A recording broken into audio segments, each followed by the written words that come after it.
श्रीमद्भागवतम स्कंद द्वितीय अध्याय नवम। श्री भगवान के वचन का उद्धरण देते हुए प्रश्नों के उत्तर। श्लोक संख्या द्वितीय। बहुरूप इवा भाति मायया बहुरूपया रममाणो गुणेश्वस्या ममाहमिति मन्यते। शब्द अनुवाद भावार्थ श्री श्रीमदेशी भक्तिवेदांत स्वामी प्रभुपाद के द्वारा। बहुरूपः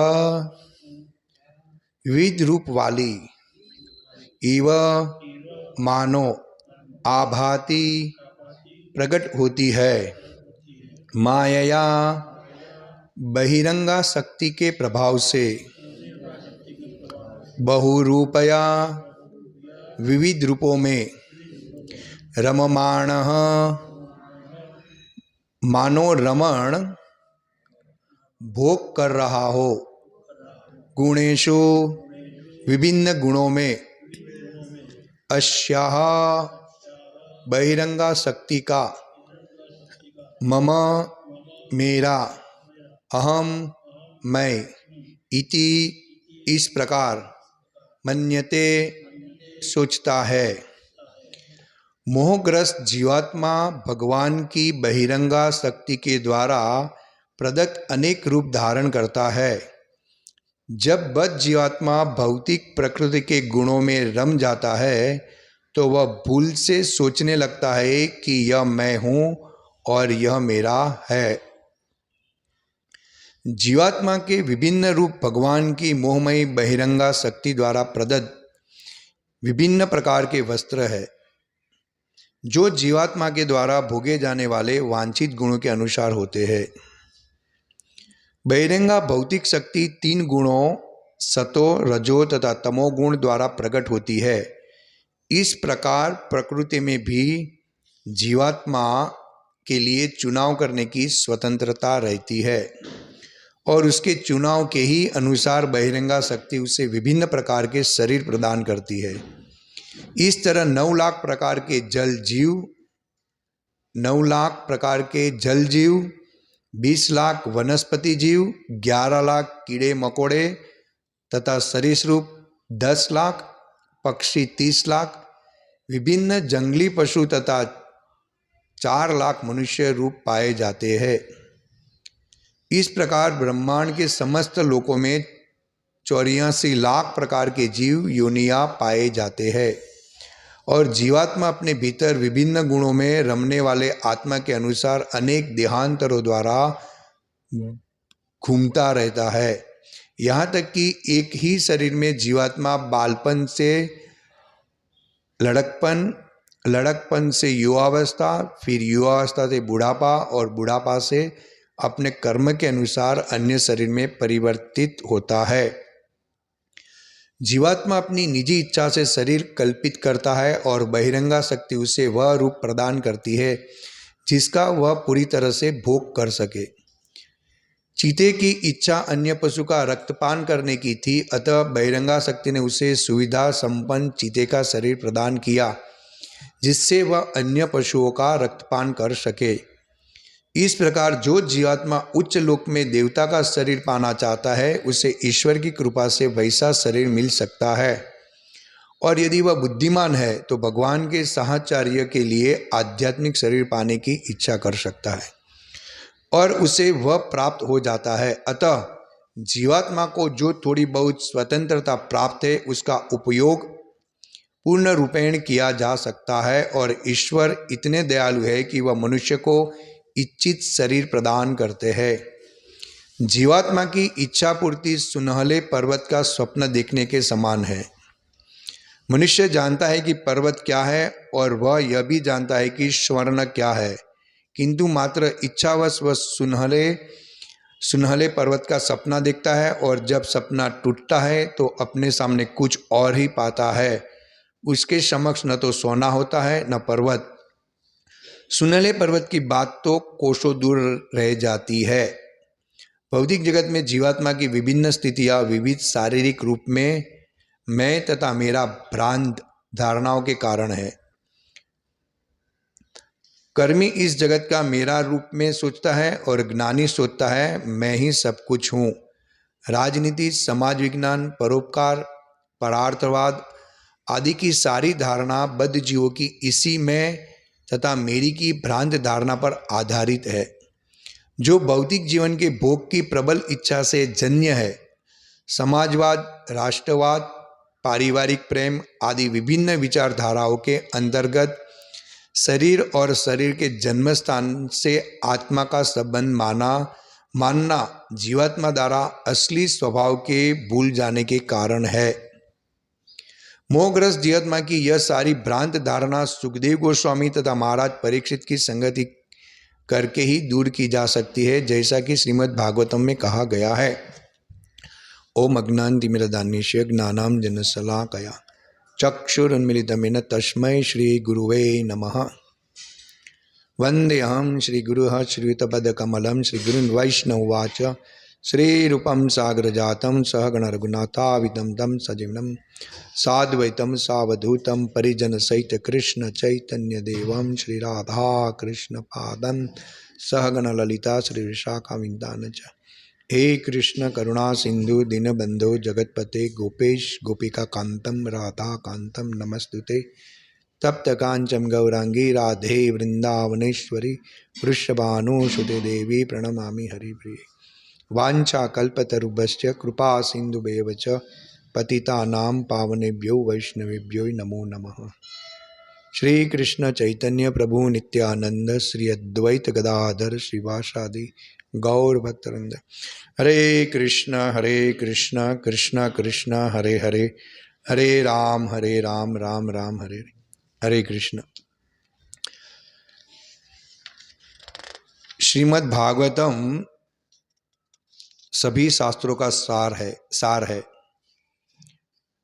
अभी तक हमने पिछले अध्याय में देखा कि परीक्षित महाराज सुखदेव गोस्वामी को अनेकों प्रश्न पूछ रहे हैं, खास करके देहात्म बुद्धि वाले जीवात्मा का आत्म कल्याण कैसे कर सके, क्योंकि 7 दिन में उनकी मृत्यु होने वाली थी। तो इस श्लोक में लिखा है बहुरूप इवा भाति माया बहुरूपया। बहुरूप विविध रूप वाली की माया।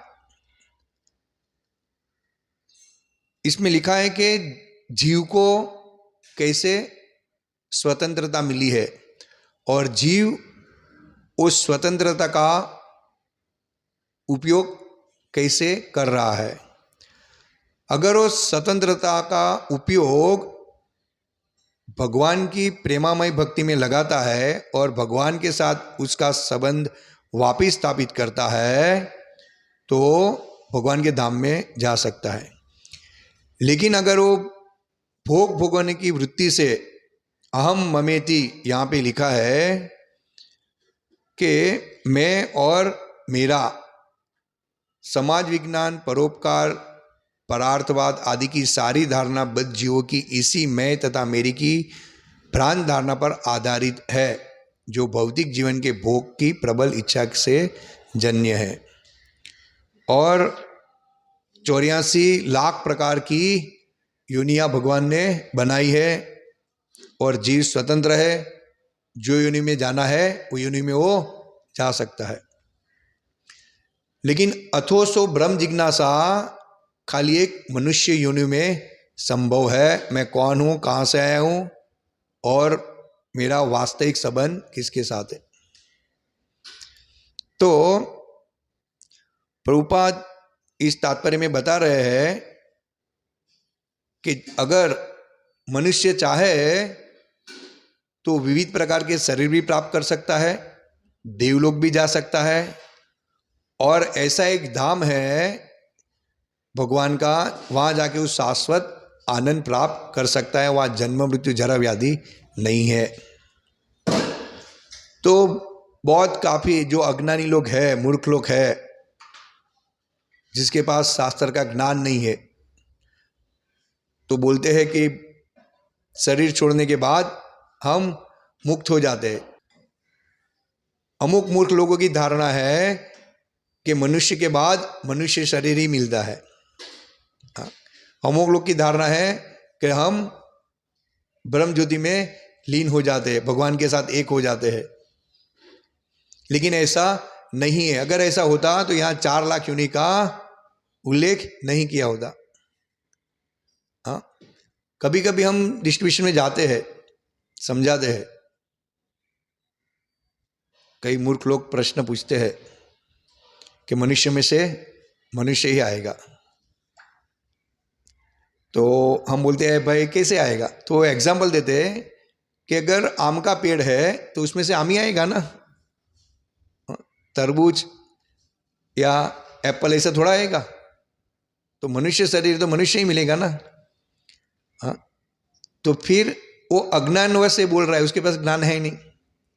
ठीक है, आम का पेड़ है तो यहाँ पे 84 लाख योनि बताई गई है, तो आम का पेड़ होने के बाद अगर उसको दूसरा शरीर मिलता है, मानो कि उसको एप्पल का शरीर मिला, हाँ, ऑरेंज का मिला, तो उसमें से ऑरेंज आएंगे, लेकिन अभी आम का पेड़ है इसीलिए वो आम दे रहा है ना। इसी तरह मनुष्य को जो अभी शरीर मिला है वो कर्म करने के लिए मिला है। अतो सो ब्रह्म जिज्ञासा, मैं कौन हूं, कहां से आया हूं। लेकिन अगर वो वृत्ति यहां पे जैसे लिखा है कि उसको स्वतंत्रता दी गई है, किसको? जीव को। हाँ, जीव को स्वतंत्रता दी गई है ना। शास्त्र बता दे कि उसको क्या करना चाहिए और क्या नहीं करना चाहिए।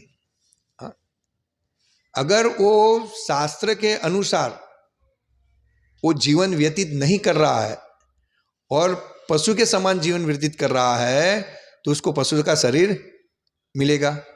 आहार निद्रा भय मैथुन च सामान्य पशु भी नरनाम, यानी कि आहार निद्रा भय मैथुन पशु भी करते हैं और मनुष्य भी करते हैं। तो शास्त्र कहता है अगर ये 4 स्थिति से मनुष्य ऊपर नहीं है तो पशु के समान है। तो ये भौतिक प्रकृति है, अपरा प्रकृति। यहां पे प्रभुपाद लिखते हैं जीवात्मा के विभिन्न रूप भगवान की मोहमयी बहिरंगा शक्ति द्वारा प्रदत्त विभिन्न प्रकार के वस्त्र है, जो जीवात्मा के द्वारा भोगे जाने वाले वांछित गुण के अनुसार होते हैं। जीव जो भोग करता है उसका जो गुण रहता है उसके अंतर्गत ये होता है। बहिरंगा भौतिक शक्ति 3 गुणों सतो रजो तथा तमो गुण द्वारा प्रकट होती है। तो ये 3 गुणों द्वारा ये प्रकट होती है। जैसे हम देखते हैं कोई में तमोगुण ज़्यादा रहता है, रजोगुण ज़्यादा रहता है, तो हम उसके स्वभाव, उसके कार्य से हमको पता चलता है कि तमोगुण में, रजोगुण में या सतोगुण में। और कलयुग में ज़्यादातर लोग तमोगुणी और रजोगुणी है, क्योंकि उसका दिनचर्या जो है, आहार है, वो सब तमोगुण और रजोगुण से बंधे हुए हैं। इस प्रकार प्रकृति में भी जीवात्मा के लिए चुनाव करने की स्वतंत्रता रहती है और उसके चुनाव के ही अनुसार बहिरंगा शक्ति उसे विभिन्न प्रकार के शरीर प्रदान करती है। तो हम भक्ति में है, हम भक्त ऐसे समझते ज्यादातर कि हम कृष्ण की शरण में हैं, हम भगवान के धाम चले जाएंगे। और यहाँ पे लिखते हैं कि जीव को स्वतंत्रता दी गई है और उसके चुनाव के अनुसार बहिरंग शक्ति उसको विभिन्न प्रकार के शरीर प्रदान कर दे। ठीक है, हम कृष्ण की शरण में है, लेकिन हम बहिरंगा शक्ति के प्रभाव में है, यानी कि भगवान की जो शक्ति है वो कार्य कर रही है और देख रही है परमात्मा रूप में भगवान कि जीव की इच्छा क्या है। हम थोड़ा भोग भी करें, भक्ति भी करें, लेकिन हमारी इच्छा तो है ना, पुत्र परिजन स्त्री परिवार में हम आसक्त है। यानी कि हम इस प्रकार शरीर का जब त्याग करेंगे तो क्या होगा, वापिस हमको रीच कुटुंब में जन्म, ब्राह्मण कुटुंब में जन्म या उच्च कुटुंब में जन्म मिलेगा, या उच्च कुटुंब देवताओं का भी शरीर मिल सकता है। लेकिन वास्तविक हमारी इच्छा तो भोग करने की थी ना, तो स्वर्ग में तो टोटली भोग है। ये पृथ्वी पे भी हमको ये अगर वापिस जन्म मिलेगा रीच कुटुंब में, तो भी हमको वहाँ पे भी तो भोग ही मिलेगा ना। ठीक है, हमारी चेतना कृष्णामय है थोड़ी बहुत, तो वापिस हमको वहाँ से भक्ति स्टार्ट होएगी, लेकिन हम भगवान के धाम वापिस नहीं जाएंगे। क्यों? क्योंकि हमारी चेतना है भोग करने की, और थोड़ी भक्ति करने की। तो इस प्रकार हम हमारी भावना रखेंगे, हमारी चेतना रखेंगे, तो हम वापिस देवता के शरीर में, मनुष्य के शरीर में आ गिरेंगे और वहाँ से हमको वापिस स्ट्रगल करना पड़ेगा।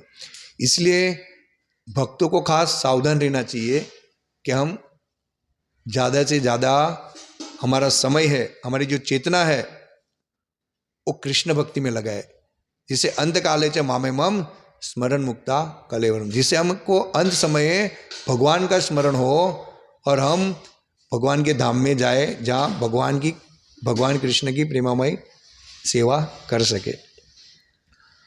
तो इस तरह बहिरंगा शक्ति अपना प्रभाव दिखाती है सभी जीव पे। हाँ?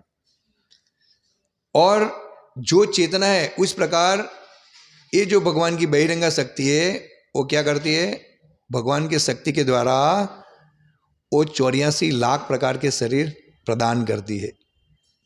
आज हम देखते लोग ज़्यादातर मांसाहार करते हैं, तमोगुणी खुराक ग्रहण करते हैं। तो यहाँ प्रभुपाद लिखते हैं कि एक चित्ते को ऐसा है कि मैं जानवर का, प्राणी का लहू पीऊँ तो उसका दूसरा शरीर क्या होता है, चित्ते का ही मिलता है। इसी तरह अभी जो मांसाहार कर रहे हैं, जो हम देखते गाय का कत्ल होता है, प्राणी का कत्ल होता है, तो क्या होएगा, वापिस प्राणी होनी में जाएगा और वही प्राणी उसको वापिस कत्ल करेगा। यानी कि पुनरति जननम पुनरति मरणम ये चक्कर चलता रहता है। तो इस प्रकार प्रकृति हमें विभिन्न प्रकार के शरीर प्रदान करती है। आज लोग शास्त्र नहीं पढ़ते, हम घर घर जाते हैं, बार बार कहते हैं शास्त्र पढ़िए, भगवद गीता पढ़िए, भागवतम पढ़िए, जिससे जीव को ज्ञान हो सके कि वास्तविक मेरा उद्देश्य क्या है। क्योंकि भगवद गीता के 5 विषय आज कोई बताता नहीं है, ईश्वर, जीव, प्रकृति, काल तथा कर्म। ये 4 जो है शाश्वत है, ईश्वर, जीव, प्रकृति और काल। कर्म शाश्वत नहीं है। आप शुभ कर्म भी कर सकते हो और अशुभ कर्म भी कर सकते हो। कर्म के फल अत्यंत पुराणत हो सकते हैं। हम अनादिकाल से अपने शुभ अशुभ कर्म फल को भोग रहे हैं, किंतु साथ ही हम अपने कर्मों के फल को बदल भी सकते हैं और यह परिवर्तन हमारे ज्ञान की पूर्णता पर निर्भर रहता है। यानी कि कर्म के फल को हम परिवर्तन कर सकते हैं, शाश्वत नहीं, परिवर्तन कर सकते हैं। हम अच्छे कर्म यानी कि कृष्ण भावनामूत कर्म करेंगे तो हम भगवान के धाम में जाके शाश्वत आनंद कर सकते, यानी कि इस प्रकार हम कर्म को बदल सकते हैं। हाँ? और ये प्रकृति जो है ये क्या करती है, सतोगुण, रजोगुण तथा तमोगुण, इन गुणों से ऊपर, ये जो प्रकृति के ऊपर है नित्य काल है। आप समझिए काल कैसे कार्य करता है। हाँ? हर दिन हमारा आयुष्य क्षीण हो रहा है और बद्ध जीव क्या सोच रहा है कि मैं और जीऊंगा और जीऊंगा और भोग करूंगा, अहम ममेति। ये सब मिलकत, परिवार, गाड़ी, बंगला, धन दौलत, ये सब मेरा है और इसका मैं भोग करूंगा, इसका कोई भोक्ता नहीं है। वास्तविक जो भोक्ता है, जो भोग करने वाला है, उसको भूल के वो खुद भोग कर रहा है, यही इसकी बद्ध अवस्था है। जब वो जान जाता है कि वास्तविक भोक्ता भगवान है, हर एक चीज का भोक्ता भगवान है और मैं उसका दास हूं, तब जाके वो भक्ति में आगे बढ़ सकता है और जान सकता है कि मैं कौन हूं, कहाँ से आया हूं, मैं शरीर नहीं आत्मा हूं। तो इस प्रकार प्रकृति काम कर रही है और भगवद गीता के 5 विषय जो है हमें बतला रहे हैं कि जीव और ईश्वर में क्या अंतर है। हम भगवान के अंश है। भगवान भगवद गीता में बता दे, ममे वांसे जीव लोके जीव भूत सनातन मन षष्टानी इंद्रियाणि प्रकृति स्थिति कर्षति। जीव मेरा अंश है। भगवान ने आलोक बोलते हैं कि हम भी भगवान है, आप भी भगवान हो। तो ऐसा ये सब अज्ञान है, मूर्खता है। मूर्खता के वश जीव बार बार इस भौतिक जगत में आता है 84 लाख योनि में और भ्रमण करता रहता है और वापिस उसको मनुष्य देश कब मिलेगा उसको पता ही नहीं है। तो इस प्रकार यहाँ पे प्रभुपाद समझाते हैं कि 84 लाख योनि शास्त्र बताते हैं, व्यासदेव बता रहे हैं परीक्षित महाराज को। और जीवात्मा अपने भीतर विभिन्न गुणों में रमने वाले आत्मा के अनुसार अनेक देहांतरों द्वारा घूमता रहता है। यहाँ तक कि एक ही शरीर में जीवात्मा बालपन से लड़कपन, लड़कपन से युवावस्था, फिर युवावस्था से बुढ़ापा और बुढ़ापा से कर्म के अनुसार अन्य शरीर परिवर्तित होता है। हम बाल अवस्था से कुमार अवस्था, बुढ़ापा, फिर शरीर त्याग देते हैं और फिर वापिस हमको दूसरा शरीर कर्मों गुणों के अनुसार, हमारी चेतना के अनुसार प्राप्त होता है। ऐसा नहीं है कि मनुष्य योनि के बाद मनुष्य योनि ही मिलेगी। जैसे श्रीमद् भागवतम में कथा दी है कि भरत महाराज थे, सब कुछ त्याग के वन में चले गए थे, परिवार, राजपाट, क्योंकि पहले के राजा 50 साल के बाद सब कुछ अपने उत्तरदायित्व जो बड़े पुत्र रहते हैं जो संभालने उसको सौंप के वो जीवन का अंतिम जो लक्ष्य है भगवत नाम जाने का, वो गोल प्राप्त करने के लिए लोग वन में चले जाते थे और तब इत्यादि भगवान का ध्यान करते थे। तो भरत महाराज ने देखा कि एक शेर, बाघ वो हिरण के पीछे दौड़ रहा है उसको मारने के लिए, और वो गर्भवती थी और फिर वो मर जाती और फिर बच्चा किसके आश्रित पर रहेगा, ऐसा सोच के भरत महाराज उसको पालते हैं, पोसते हैं, हाँ, भक्ति भी करते हैं, यानी कि ध्यान भी करते हैं, तपस्या भी करते हैं, लेकिन ज़्यादातर आसक्त वो हिरण के बच्चे में थे। और उसने खाना खाया नहीं खाया, क्या कर रहा है, किधर गया, अभी तक लौटा नहीं, ये चेतना के अनुसार जब उसका अंतिम शरीर आया और जब वो अपना देह त्याग कर रहे हैं तब उसका ध्यान हिरण के बच्चे में आसक्त था, और जब भी वो देह छोड़ रहे हैं तो दूसरा शरीर उनको हिरण का मिल रहा है। फिर यानी कि हिरण के बाद उनको वापिस जड़ भरत का शरीर मिला और फिर वो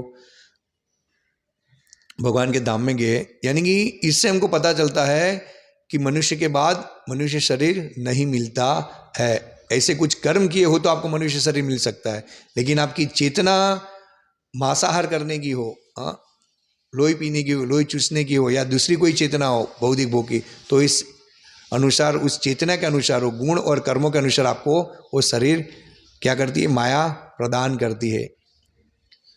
तो हमारा बाल अवस्था, कुमार अवस्था, बुढ़ापा अवस्था, और फिर हमको पुनरति जननम, पुनरति मरणम, पुनरति जननी, वापिस माँ के गर्भ में जाना पड़ता है। वो मनुष्य का गर्भ हो, प्राणी का हो, सर्प योनि का हो, जलचर का हो, पशु का हो, कुछ भी हो, लेकिन हमको गर्भ में जाना पड़ता है। इस तरह जीव देहांतर करता रहता है। जीवात्मा अपनी निजी इच्छा से शरीर कल्पित करता है और बहिरंगा शक्ति उसे वह रूप प्रदान करती है। यानी भगवान ने स्वतंत्रता दी है और जीव वो क्या करता है, वो स्वतंत्रता का दुरुपयोग करता है। जो ज्ञानी वो समझ जाता है कि हमें वापिस इस भौतिक जगत में आना नहीं है, इस स्वतंत्रता का हमको दुरुपयोग नहीं करना है। लेकिन ये सीखेंगे कहाँ से? जब हम श्रीमद् भगवद गीता, श्रीमद् भागवतम इत्यादि का यथारूप जो ऑथोराइज, जो प्रामाणिक शास्त्र है और प्रामाणिक गुरु है संप्रदाय द्वारा, उनसे हम श्रवण करेंगे, हाँ, तो ही हमारा वास्तविक कल्याण होएगा। तो इस तरह बहिरंगा शक्ति हमें अलग अलग शरीर प्रदान करती है जिसका वह पूरी तरह से भोग कर सके। चीते की इच्छा अन्य पशु का रक्तपान करने की थी, अतः बहिरंगा शक्ति ने उसे सुविधा संपन्न चीते का शरीर प्रदान किया। बहिरंगा शक्ति क्या करती है? तुम्हारी जो इच्छा है वो शरीर तुमको प्रदान करती है। देखो भगवान कितने दयालु है। यहाँ पे प्रभुपाद लिखते हैं, इस प्रकार जो जीवात्मा उच्च लोक में देवता का शरीर पाना चाहता है, उसे ईश्वर की कृपा से वैसा शरीर मिल सकता है।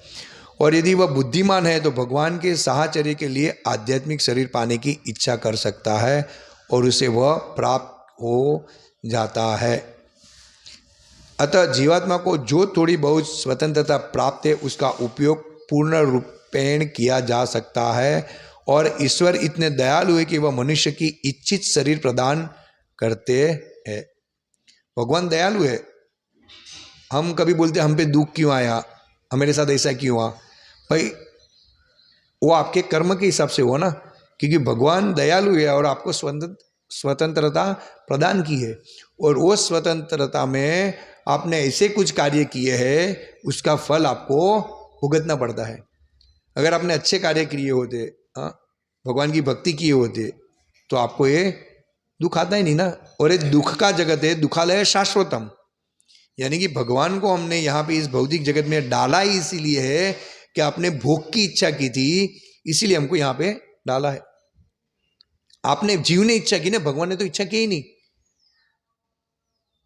भगवान इसीलिए तो दयालु है ना कि भाई आप जीव जो इच्छा करता है मैं उसको प्रदान करता हूँ। मैं द्वेष भाव नहीं करता हूँ, किसी से द्वेष नहीं करता हूँ, सबसे सम रहता हूँ। हाँ, तो जीव अगर इच्छा करता है और भगवान बोले नहीं तुमको नहीं जाना है, तुम यही रहो, नीचे जाके तुम और पाप करोगे और माया के बंधन में फंस जाओगे, हाँ, तो जीव को उसकी स्वतंत्रता से भगवान बांध रहे, यानी कि फिर ऐसे भगवान द्वेष कर रहे, हाँ, इसलिए भगवान द्वेष नहीं कर रहे। स्वतंत्रता देने के बाद जीव क्या करता है, माया शक्ति द्वारा आधीन हो जाता है, और माया शक्ति के आधीन के द्वारा ये सब कर्म करते हैं, और भगवान ने जो नियम नीति नियम शास्त्र में दिए हैं उसको वो अपनाता नहीं, भूल जाता है, और ममेति ये भाव से वो भोग करता है, और उसके दुख भुगतना पड़ता है, और अलग अलग शरीर उसको ग्रहण करना पड़ता है। भौतिक जगत में जीवात्मा की विभिन्न स्थितियां विविध शारीरिक रूप में मैं तथा मेरा भ्रांत धारणा के कारण है। कर्मी इस जगत में मेरा रूप में सोचता है और ज्ञानी सोचता है मैं ही सब कुछ हूँ। कर्मी क्या सोचता है, ये सब मेरा है, ये सब मेरे बलबूते पे सब खड़ा किया मेरी मेहनत से, ये मेरा पैसा है, मेरा बंगला है, मेरी गाड़ी है, हाँ, तुम क्यों मांग रहे हो इत्यादि। और ज्ञानी क्या सोचता है, मैं ही सब कुछ हूँ, सब जगह पे मैं हूँ, मैं भी भगवान तुम ही भगवान। यानी कि भक्त जो है एक कर्मी और ज्ञानी से ऊपर है, क्योंकि वो जानता है कि मैं भगवान का अंश हूँ, सनातन सेवक हूँ, और भगवान ही भोगता है, और मेरा कर्तव्य है कि जो पूर्ण है उसकी सेवा करना, अंशी की सेवा करना। अंश का कार्य क्या है, अंशी की सेवा करना। तो हम पूर्ण नहीं है तो पूर्ण है उसकी सेवा करना, ये वास्तविक शिव का उद्देश्य होना चाहिए। तो बहुत अच्छा ये श्लोक है, और इसमें दिया है कि वास्तविक मनुष्य जीवन का उद्देश्य क्या होना चाहिए, और कैसे हमें मनुष्य जीवन व्यतीत करना चाहिए। प्रभुपाद भगवद गीता के भूमिका में लिखते हैं कि वैदिक ज्ञान दिव्य स्तोत्रों से प्राप्त होता है, और स्वयं भगवान ने पहला प्रवचन किया था। भगवान द्वारा कहे गए शब्द पौरुषेय शब्दों से भिन्न होते हैं, अपौरुषेय कहलाते हैं, जिसका अर्थ है कि वे 4 दोषों से युक्त संसारी व्यक्ति द्वारा कहे गए पौरुषेय शब्दों से भिन्न होते हैं। संसारी पुरुष के में 4 दोष है, भगवान में 4 दोष नहीं है। वह त्रुटियां अवश्य करता है, वह अनिवार्य रूप से भ्रमित होता है, उसमें अन्य को धोखा देने की प्रवृत्ति होती है, तथा वह अपूर्ण इंद्रियों के कारण सीमित होता है। इन 4 दोषों के कारण मनुष्य सर्वव्यापी ज्ञान विषयक पूर्ण सूचना नहीं दे पाता। अब देखिए, हम अपूर्ण हैं तो हम कैसे पूर्ण को जान सकते? तो जिसने सत्य का दर्शन किया है, जिसने पूर्ण को जाना है, अगर उसकी हम शरण ग्रहण करते हैं तभी हम पूर्ण को जान पाएंगे, और वास्तविक मनुष्य जीवन का उद्देश्य हम पा पाएंगे। तो इसीलिए यहाँ पे इस श्लोक के अर्थ में लास्ट में प्रभुपाद लिखते हैं,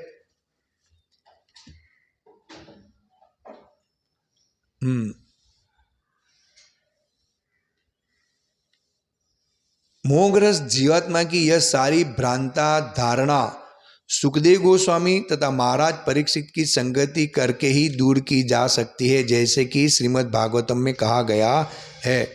यानी कि परीक्षित महाराज और सुखदेव गोस्वामी महाराज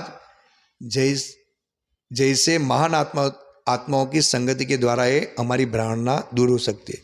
तो प्रश्न होता है कि अभी तो परीक्षित महाराज नहीं है, सुखदेव गोस्वामी महाराज नहीं है, लेकिन प्रभुपाद लिखते हैं जैसा कि श्रीमद् भागवतम में कहा गया। यानी भागवतम जो है वो भगवान का शब्द अवतार है, और यहाँ पे जो वार्तालाप हो रहा है परीक्षित महाराज और सुखदेव गोस्वामी महाराज का, वो हमें नित्यम भागवत सेवया ये रूप में हम ग्रहण करेंगे तो हम परीक्षित महाराज और सुखदेव गोस्वामी महाराज का संग कर सकते हैं, और इनके द्वारा हम भक्तों के संग में आ सकते हैं, और शुद्ध भक्त का संग के द्वारा हम जान सकते हैं कि वास्तविक हमारा उद्देश्य क्या है। हमें मनुष्य देह भोगने के लिए नहीं मिला है, और हम बार बार माँ के घर में जा रहे हैं, ये सही नहीं है। यानी कि भगवान कृष्ण की शरण के बिना हम कभी भी पूर्ण मुक्त नहीं हो सकते, इसलिए कि भगवान का एक नाम है मुक्तिदाता। तो इस तरह हमें इस श्लोक को समझना चाहिए, और हमारी जो चेतना है उसको हमें बदलना चाहिए। जब सनातन गोस्वामी श्री चैतन्य महाप्रभु से प्रत्येक जीव के स्वरूप के विषय में जिज्ञासा की, सनातन गोस्वामी ने चैतन्य महाप्रभु से सब जीव की जिज्ञासा की, तो भगवान ने उत्तर दिया कि जीव का स्वरूप या स्वाभाविक स्थिति भगवान की सेवा करना है। यदि हम महाप्रभु के इस कथन का विश्लेषण करें तो हम देखें कि एक जीव दूसरे जीव की सेवा में निरंतर लगा हुआ है। एक जीव दूसरे जीव की सेवा कई रूपों में करता है। ऐसा करके जीव जीवन का भोग करता है। निम्न पशु मनुष्यों की सेवा करते हैं जैसे सेवक अपने स्वामी की सेवा करते हैं। तो जीव बिना सेवा का नहीं रह सकता है, और वास्तविक हमारा जो उद्देश्य है जीवे स्वरूपे नित्य कृष्ण दास तो हम भगवान के दास है, और इस तरह हमें हमारी चेतना भगवान की सेवा में लगाए रखनी है। हमारी जो इंद्रिया है वो कार्यरत रहती है, लेकिन भौतिक कार्य की जगह पे हम उसको कृष्ण की सेवा में लगाएंगे। जैसे अभी माता जी हार बना रहे हैं प्रभु जी किचन में प्रसाद भोग बना रहे हैं, अभी व्यास पूजा की तैयारी ले, यानी कि सब अपनी चेतना अपनी इंद्रिया भगवान की सेवा में गुरु की सेवा में लगा रहे हैं। और गुरु क्या कर रहे हैं? शिष्य को भगवान का ज्ञान प्रदान कर रहे हैं, यही ज्ञान। और इसी तरह हम इस चेतना को भगवत परायण बनाएंगे, कृष्ण भावनामृत बनाएंगे, तो ही वास्तविक हमारा कल्याण होएगा। अन्यथा हम ये 84 लाख योनि में घूमते रहेंगे। यही इसका सार है कि हमें साधु संग करना चाहिए, और मनुष्य से मनुष्य देह ही मिलेगा वो सही नहीं है। 84 लाख प्रकार के कोई भी शरीर मिल सकते हैं। कर्म के अनुसार हमको शरीर मिल सकता है, लेकिन कर्म कैसे होना चाहिए, अशुभ शुभ, वो भी बंधन का कारक है, लेकिन भक्ति बंधन का कारक नहीं है। भक्ति स्वतंत्र है, कर्म स्वतंत्र नहीं है, सनातन नहीं है, ये हमें सोचना चाहिए। हरे कृष्ण। श्रीमद् भागवतम की जय। श्रील प्रभुपाद की जय। वांछा कल्पतरुभ्यश्च कृपा सिंधुभ्येव च पतितानां पावनेभ्यो वैष्णवेभ्यो नमः। श्रीमद् भागवतम की जय। श्री प्रभुपाद की जय।